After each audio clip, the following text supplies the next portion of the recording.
Raphael Sanzio da Urbino, known simply as Raphael of the High Renaissance.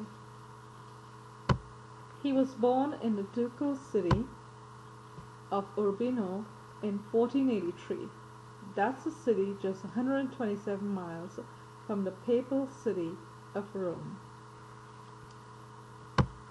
Raphael's father was a painter in the ducal city of Urbino in 1483. He trained with his father until his father's death when Raphael was just 11 years old. According to 16th century historian Giorgio Vasari, Raphael moved to Florence after his father's death and trained under the famed artist Perugino.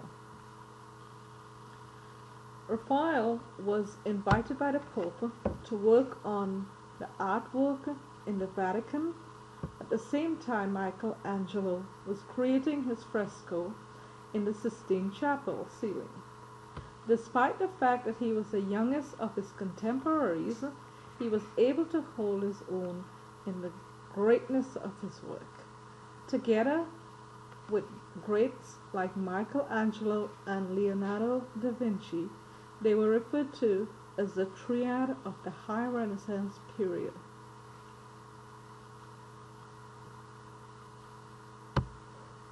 He had an incredibly strong impact on the evolution of art, and his technique during that period contributed a great deal to the way people looked at art, the way art was presented.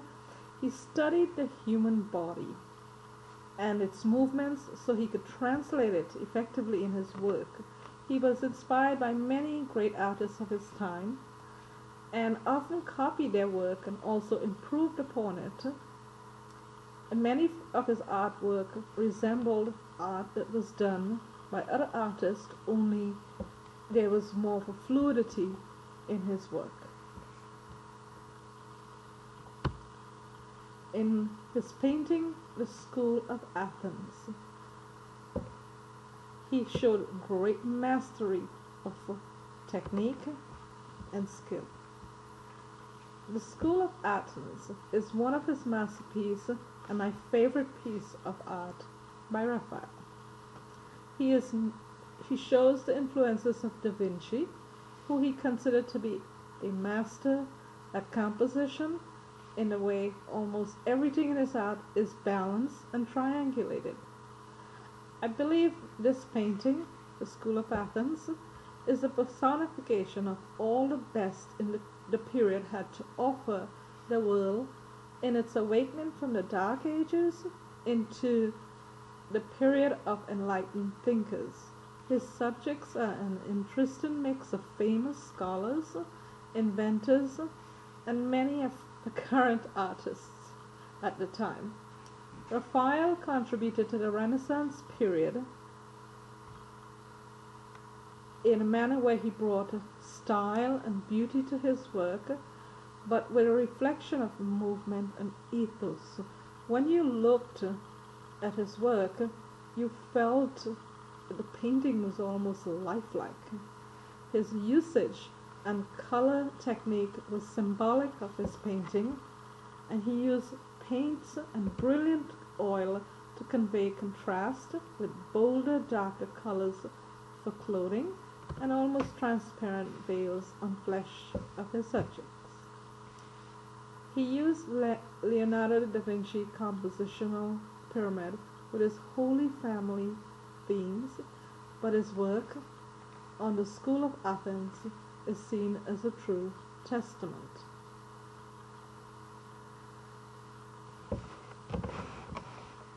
The Renaissance movement at that time illustrated arts and science.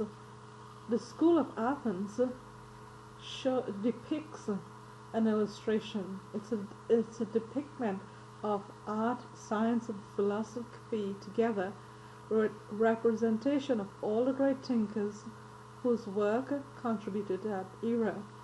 The painting showed the young artist's humor in a nod to his fellow current great masters of the period, when he included a depiction of Leonardo as Plato and Michelangelo as the obscure and weeping philosopher, while casting himself in the role of Ptolemy.